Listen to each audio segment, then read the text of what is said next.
हमारे यहाँ घरों में 3 ब्लेड के पंखे लगाए जाते हैं, जबकि अमेरिका के घरों में 4 या 5 ब्लेड के पंखे लगते हैं। पर सवाल यह है कि ऐसा क्यों? क्या आप जानते हैं? ये कोई डिजाइन की वजह से नहीं है, इसके पीछे भी एक पर्पस है। वो क्या है मैं आपको बताता हूं। एक्चुअली अमेरिका के घरों में कमरे थोड़े बड़े होते हैं और वहां पर एसी भी लगे होते हैं, इसीलिए एसी की हवा को रूम में चारों तरफ फैलाने के लिए भारी 4 या 5 ब्लेड के पंखे लगते हैं, जो कि धीमे चलते हुए इस काम को आसानी से कर देते हैं। लेकिन इंडिया में ज्यादातर लोग एसी अफोर्ड नहीं कर सकते और यहां पर कमरे भी छोटे होते हैं, इसी वजह से ज्यादा हवा फेंकने वाले हल्के पंखे चाहिए।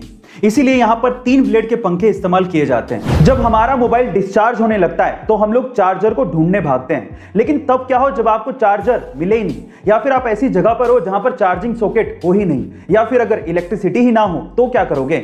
ऐसी प्रॉब्लम का सॉल्यूशन निकाल रही है चाइना की लीडिंग मोबाइल कंपनी Xiaomi, जो कि एक ऐसा डिवाइस बना रही है जिससे सिर्फ आवाज के थ्रू आपका मोबाइल चार्ज हो सकेगा। इसे साउंड चार्जिंग डिवाइस कहा जा रहा है। अब ये काम कैसे करेगा? सबसे पहले आपके साउंड को इकट्ठा करेगा और उन एनवायरमेंटल वाइब्रेशंस को ये मैकेनिकल वाइब्रेशंस में कन्वर्ट करेगा, फिर मैकेनिकल वाइब्रेशंस को इलेक्ट्रिकल एनर्जी में कन्वर्ट करके आपके मोबाइल को चार्ज किया जाएगा।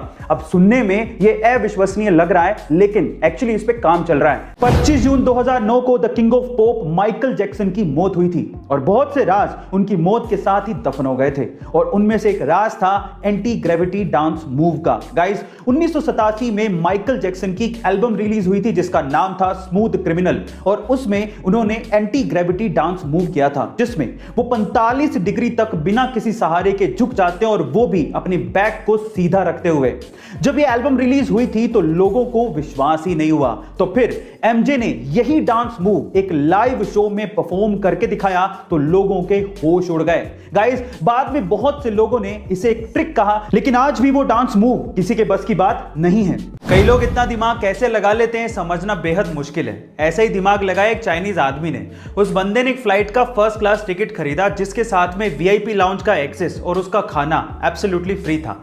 अब उस बंदे ने क्या किया, ध्यान से सुनेगा। वो सबसे पहले वीआईपी लाउंज गया, वहां पर फ्री का खाना खाया और उसके बाद अपनी टिकट को रीस्केड्यूल करवा दिया। फिर से अगले दिन आया, फिर से वो वीआईपी लाउंज गया और वहां का फ्री का खाना खाया और उसके बाद उसी टिकट को फिर से रीस्केड्यूल करवा दिया, और ऐसे करके उसने कम से कम 300 बार अपनी टिकट को रीस्केड्यूल करवाया और 300 बार वीआईपी खाना फ्री में खाया। और हद तो तब हो गई जब उसने उस टिकट को फाइनली कैंसिल करवा दिया और उसको सारा का सारा अमाउंट रिफंड मिल गया। हद हो गई। इंग्लिश में कई चीजों के नाम इतने वियर्ड हैं कि जिसे सुनने के बाद आप अपनी हंसी रोक ही नहीं पाओगे। कैसे? एग्जाम्पल देता हूं। जैसे कि इंग्लिश में ह्यूमंस के ग्रुप यानी कि इंसानों की टोली को मोब या क्राउड कहा जाता है, वैसे ही क्या आप जानते हैं कि उल्लुओं की टोली को क्या कहा जाता है? उल्लुओं की टोली को इंग्लिश में पार्लियामेंट कहा जाता है। इसी तरह से वाइल्ड बीस्ट की टोली को कंफ्यूजन, जिराफ की टोली को टावर, राइनोस की टोली को स्टबर्ननेस और पांडास की टोली को एम्बैरेसमेंट कहा जाता है। अब इन्हें इनाम क्यों दिए गए आप लोग चैट सेक्शन में जरूर लिखिएगा। जापान के टोक्यो में समुद्री तूफान की वजह से और भारी बारिश की वजह से बाढ़ का खतरा बना रहता है। 2006 के पहले तक तो बाढ़ की वजह से जापान के टोक्यो को काफी जानमाल का नुकसान होता आया था, लेकिन 2006 में टोक्यो ने अंडरग्राउंड बहुत बड़े बड़े चैम्बर्स बनवाए जिनकी डायमीटर 30 मीटर तक थी और जिनकी डीपनेस 70 मीटर तक थी। ये चैम्बर्स एक्चुअली बाढ़ के पानी की निकासी के लिए बनाए गए थे, और 2006 के बाद से आज तक काफी बार इन चैम्बर्स ने टोक्यो को बाढ़ से बचाया है और बाढ़ से होने वाले नुकसान में 90% तक कमी आई है। अगर आप किसी मुसीबत में फंस जाएं या फिर आपको कोई किडनैप करने की कोशिश करे, इन दैट केस आपके मोबाइल की एक सेटिंग आपकी जान बचा सकती है। क्या है वो सेटिंग और वो कैसे काम करती है मैं आपको बताता हूं। उस सेटिंग का नाम है SOS यानी कि सेव अ शिप। इसके लिए आपको मोबाइल की सेटिंग्स में जाना है और वहां पर जाके SOS को सर्च करना है और उसके बाद SOS के टॉगल को ऑन करना है, और उसके बाद अगर आप चाहें तो वहां पर कॉन्टैक्ट्स के ऑप्शन में जाके आपके रिलेटिव के कॉन्टैक्ट नंबर भी आप ऐड कर सकते हो जिनसे आप हेल्प की उम्मीद रखते हो। अब होगा कुछ यूं कि अगर आप मुसीबत में फंसते हो तो आपको आपके मोबाइल के पावर बटन को 3 बार दबाना है। इससे क्या होगा? इससे इमरजेंसी हेल्पलाइन नंबर 112 और आपके रिलेटिव के नंबर पर, जो नंबर आपने सेव किए थे, वहां पर एक हेल्प मैसेज पहुंचेगा और साथ ही साथ आपकी लोकेशन भी उनके पास पहुंच जाएगी, जिससे आपको मदद मिल सकती है और आपकी जान बचाई जा सकती है। एक बार एक बंदा जूता खरीदने के लिए किसी शॉप पे गया। उसे 7 नंबर का जूता खरीदना था और उसे उस शॉप पे एक जूता पसंद भी आ गया। लेकिन जैसे ही वो काउंटर पे पेमेंट करने के लिए गया, उसे पता लगा कि वो वॉलेट तो घर पे ही भूल गया है। फिर उसने शॉपकीपर से रिक्वेस्ट किया कि आप मुझे जूते दे दो, अगले दिन आके मैं पेमेंट कर दूंगा। थोड़ा सा हेजिटेशन उस शॉपकीपर को फील हो रहा था उधार देते हुए, लेकिन फिर भी उसने जूते पैक किए और ग्राहक को दे दिए। अगले दिन वही ग्राहक वापस से उस शॉप पर आता है और कहता है कि दोनों में से एक जूता 6 नंबर का है, प्लीज आप उसे चेंज कर दो। तो ग्राहक ने माफी मांगते हुए 6 नंबर का जूता चेंज करके उसे 7 नंबर का दे दिया। उस दिन ग्राहक वॉलेट लेके आया था और उसने पेमेंट भी कर दी। अब आप ये देखिए कि दुकानदार ने कितना समझदारी से काम किया, ना उसने जूते खोए ना कस्टमर। इसे कहते हैं प्रेजेंस ऑफ माइंड। जो हम दिखते हैं वो हम हैं नहीं, तो हकीकत में हम क्या हैं, क्या आप जानते हैं? चलिए आज मैं आपको बताता हूं। जापानियों के हिसाब से हर इंसान के 3 चेहरे होते हैं। सबसे पहला चेहरा जो हम दुनिया को दिखाते हैं, अधिकतर सोशल मीडिया पे जो हम शेयर करते हैं, वो है हमारा पहला चेहरा, जिसे हम सबसे ज्यादा फेक यानी कि नकली चेहरा कह सकते हैं। दूसरा चेहरा जो आप अपने दोस्तों को, अपने परिवार वालों को दिखाते हैं, काफी हद तक वो ये जानते हैं कि आप क्या हैं और कौन हैं, पर असल में आप क्या हो वो सिर्फ आप जानते हो, और वो चेहरा आप किसी को नहीं दिखाते, और वही है आपका तीसरा और असली चेहरा। एक बार एक लड़का बाइक पे बहुत सारे अंडे रख के लेके जा रहा होता है, लेकिन अचानक से उसकी बाइक फिसल जाती है और उसके सारे के सारे अंडे फूट जाते हैं। आसपास के लोग तब इकट्ठा होकर उसे टोंट करना शुरू कर देते हैं कि तुझे दिखाई नहीं देता है क्या, तुझे ढंग से बाइक नहीं चलानी आती है क्या। इतने में ही उस भीड़ में से एक बूढ़ा सा अंकल निकल के आता है और उस लड़के से कहता है कि बेटा तुम्हारे सारे अंडे फूट गए हैं, अब तुम अपने मालिक को क्या जवाब दोगे? चलो मैं तुम्हारी मदद करता हूं, ये मेरे पास 30 रुपए हैं, तुम रख लो। उस बूढ़े अंकल को देखकर आसपास के बाकी लोग भी उस लड़के की मदद करने को आगे आते हैं और थोड़ा थोड़ा पैसा देते हैं। इतने में उसके पास अंडे जितने फूटे थे उतने पैसे इकट्ठे हो जाते हैं और वो बाइक पे तब जाने वाला होता है। इतने में ही पीछे से कुछ लोग उसको बोलते हैं कि तुम बहुत लकी हो, अगर वो बूढ़ा अंकल ना होता तो तुम्हारा आज क्या होता। तो फिर वो लड़का जो कहता है वो आप लोगों को सुनना चाहिए। वो लड़का कहता है कि वो बूढ़ा अंकल ही मेरा मालिक है। ऐसे तो आपने सुना ही होगा कि चांद धरती से धीरे धीरे दूर जाते जा रहा है, पर अगर चांद पूरी तरह से गायब हो गया तो हमारी धरती का और हमारा क्या होगा? क्या आपने कभी सोचा है? चलिए मैं आपको बताता हूं। देखिए, अगर चांद पूरी तरह से गायब हो गया तो धरती का घूर्णन 3 से 4 गुना हो जाएगा, जिसकी वजह से हमारे दिन 6 घंटे के ही रह जाएंगे, यानी कि छोटे हो जाएंगे। हवाएं 400 किलोमीटर पर आवर के हिसाब से चलेंगी, जिससे पक्षी और इंसेक्ट्स सर्वाइव नहीं कर पाएंगे। इसके अलावा रातें बहुत ज्यादा काली हो जाएंगी और सबसे इंपॉर्टेंट चीज यह है कि धरती अपनी एक्सिस से टिल्ट हो जाएगी, यानी कि हिल जाएगी, जिसकी वजह से एक्सट्रीम वेदर कंडीशंस पैदा हो जाएंगी और उसकी वजह से पूरी तरह से तबाही मच जाएगी और अंततः हम खत्म हो जाएंगे। आपने अपनी जिंदगी में चीजों की या पैसों की चोरी तो सुनी होगी, लेकिन हमारे अजब गजब एमपी में एक अलग ही मामला सामने आया। वहां के गांव में पूरी की पूरी बनी बनाई सड़क की चोरी हो गई। जी हाँ गाइस, आप ठीक सुन रहे हैं। मामला कुछ यूं है कि एमपी के गांव में ग्राम पंचायत ने वहां के एक वार्ड में 10 लाख रुपए की लागत से एक सड़क बनवाई थी, लेकिन जब जांच हुई तो पता लगा कि वहां पर सड़क है ही नहीं। जब जवाब मांगा गया तो ग्राम पंचायत के उप सरपंच ने जवाब के बदले एक शिकायत ही दर्ज करवा दी और उस शिकायत में लिखा हुआ था कि इस वार्ड में शाम तक तो सड़क थी, लेकिन सुबह होते होते वो सड़क चोरी हो गई। मामला भ्रष्टाचार से जुड़ा हुआ लग रहा है, लेकिन ये जांच का विषय है। एक बार किसी रिपोर्टर ने रतन टाटा जी से सवाल पूछा कि सर, आपके रहते हुए एशिया के सबसे अमीर इंसान मुकेश अंबानी जी क्यों हैं? तो उन्होंने बड़ा ही सुलझा हुआ और दिल छू लेने वाला जवाब दिया। उन्होंने कहा कि हम इंडस्ट्रियलिस्ट हैं और मुकेश अंबानी जी बिजनेसमैन हैं। हम ये नहीं चाहते कि इंडिया इकोनॉमिकल सुपर पावर बने, बल्कि हम ये चाहते हैं कि ये देश, ये इंडिया खुशहाल नेशन बने।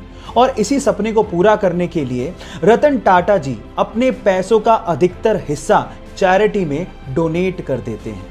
24 नवंबर 1971 को पोर्टलैंड से सिएटल जाने के लिए डीबी कूपर नाम का एक आदमी एक फ्लाइट पे चढ़ता है। जैसी फ्लाइट हवा में होती है, वो अपने पास ही खड़ी एयर होस्टेस को एक लेटर पकड़ाता है जिसमें लिखा होता है कि मेरे पास बॉम्ब है और तुम तुरंत मेरे पास आके बैठो। जैसी एयर होस्टेस कूपर के पास आके बैठती है, वो उसे बॉक्स खोल के बॉम्ब दिखाता है और कहता है कि मुझे $2 लाख प्लस 4 पैराशूट चाहिए, नहीं तो मैं सबको उड़ा दूंगा। शाम होते ही फ्लाइट जब सिएटल पे लैंड करती है तो डिमांड के मुताबिक $2 लाख प्लस 4 पैराशूट कूपर को दे दिए जाते हैं। फिर वो उसी फ्लाइट पे बैठता है, फ्लाइट उड़ती है, उसके बाद वो पैराशूट पहनता है और फ्लाइट से कूद जाता है। उसके बाद से लेके आज तक किसी ने भी डीबी कूपर को दोबारा नहीं देखा। एफबीआई ने खूब सर्च करने की कोशिश की, लेकिन वो डीबी कूपर को दोबारा ढूंढ ही नहीं पाई। फाइनली 2016 में एफबीआई ये फाइल हमेशा के लिए बंद कर देती है। गाइस, हम सबके फेवरेट यूट्यूबर भुवन बाम एक बार फिर से अपनी नई सीरीज ढिंडोरा को लेकर चर्चा में है, और अगर आपने गौर किया हो तो इस सीरीज के 3rd एपिसोड में एक ही फ्रेम में भुवन बाम के 5 कैरेक्टर दिखाई दे रहे हैं और मजे की बात यह है कि उस पूरे सीन को एक ही शॉट में फिल्माया गया है। पर सवाल यह उठता है कि भुवन बाम तो एक ही है, फिर उनके 5 कैरेक्टर एक ही फ्रेम में एक ही शॉट में कैसे फिल्माए गए? क्या आप जानते हैं ये कैसे पॉसिबल हुआ? चलिए मैं आपको बताता हूं। इसके अंदर मोशन रिग टेक्नोलॉजी का यूज किया गया है, जिससे आप एक ही पर्सन के अलग अलग कैरेक्टर को एक ही फ्रेम में एक ही शॉट में फिल्मा सकते हैं। सर, IIT सपना है मेरा, लेकिन पता नहीं पूरा होगा कि नहीं। सपना देखा है तुमने IIT का, तो फिर तो ये पूरा होगा नहीं, क्योंकि अगर सपने ही देखते रहोगे तो पूरे कहां से होंगे। इनफैक्ट तुम में से किसी का IIT जाने का सपना होना भी नहीं चाहिए। और एक तो ये शब्द यूज करना बंद करो, सपना, क्योंकि इसको यूज करने का मतलब ये है कि तुम अंदर से मान चुके हो कि तुम्हारा कुछ होना जाना तो है नहीं, देखने की चीज थी, देख ली। एम शब्द यूज करो, एम। सपने देखे जाते हैं और एम पूरे किए जाते हैं। गाइस, आपने गौर किया होगा कि आपके आसपास कई ऐसे लोग हैं जिनके बहुत सारे दोस्त होते हैं और आप लोग ये सोचते हैं कि काश इतने दोस्त मेरे भी होते। पर सवाल यह है कि आखिर इतने दोस्त बनते कैसे हैं, दोस्त बनाए कैसे जाते हैं, उसके तरीके क्या हैं? देखिए, बहुत सारे तरीके हैं, लेकिन आज इस वीडियो में मैं आपको सबसे आसान और सबसे अच्छा तरीका बताता हूं। ध्यान से सुनिएगा। देखिए, एक स्टडी के अनुसार ये कहा गया है कि अगर आप किसी से बातचीत कर रहे हैं और उस बातचीत में आप सिर्फ 20% ही बोलें, लेकिन 80% उसकी बातों को सुने, तो वो बंदा शायद आपका दोस्त जल्दी बन जाएगा। लेकिन उसकी बात को सुनने के लिए नहीं सुनना है, उसकी बात पे गौर भी करना है। ये बहुत इंपॉर्टेंट है। मान लीजिए कि आपको किसी वजह से हवाई जहाज से बिना पैराशूट के कूदना पड़े, या फिर आपके पास पैराशूट है लेकिन वो हवा में खुल ही नहीं रहा है। इन दैट केस क्या आप अंदाजा लगा सकते हैं कि आप कहां गिरें ताकि आपकी जान बच जाए? एटलीस्ट गिरने से तो जान ना जाए। आप में से बहुत सारे लोग पानी को चुनेंगे कि पानी में गिरेंगे तो शायद बच जाएंगे, लेकिन ये गलत है। पानी में गिरना उतना ही खतरनाक है जितना कि कंक्रीट की जमीन पर गिरना, क्योंकि पानी कंक्रीट की जमीन के जैसे कंप्रेस नहीं होता। वहां पर आपके जान जाने का खतरा ज्यादा है। तो 4 बेस्ट ऑप्शंस कौन से हैं? सबसे पहले तो घास की जमीन, दूसरा स्नो यानी कि बर्फ की जमीन, तीसरी दलदल की जमीन और चौथा पेड़। अगर आप इन 4 जगहों पर गिरते हैं तो शायद आप बच सकते हैं। मंदिर में चढ़ाए गए फूल अगले दिन कचरे में फेंक दिए जाते हैं, लेकिन किसी के लिए वो कचरा है तो किसी के लिए बिजनेस का आइडिया। जी हां गाइस, आप ठीक सुन रहे हैं। कानपुर के अंकित अग्रवाल ने ऐसे ही कचरे के फूलों से अपने बिजनेस का आइडिया निकाल लिया। उनके स्टार्टअप का नाम है फूल। अब ये करते क्या है, उनके आइडिया को ध्यान से सुनिएगा।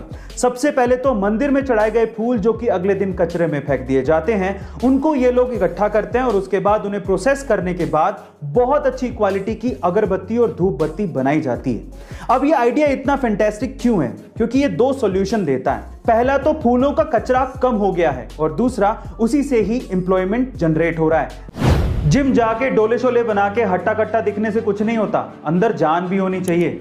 चलो मैं इसका एक बढ़िया सा एग्जांपल देता हूं। अभी रिसेंटली ही कोची इंडिया के रहने वाले राहुल पानीकर का एक आर्म रेसलिंग का मुकाबला था। जानते किससे था? वो भी दुनिया के सबसे strong body builder Larry Wheels के साथ। शुरू में तो लैरी वील ने बहुत जोश दिखाया, लेकिन लास्ट में जाते जाते वो जोश खुश हो गया। राहुल, जो कि लैरी के सामने काफी कमजोर दिख रहे थे, उन्होंने लैरी को आर्म रेसलिंग के मैच में हरा दिया।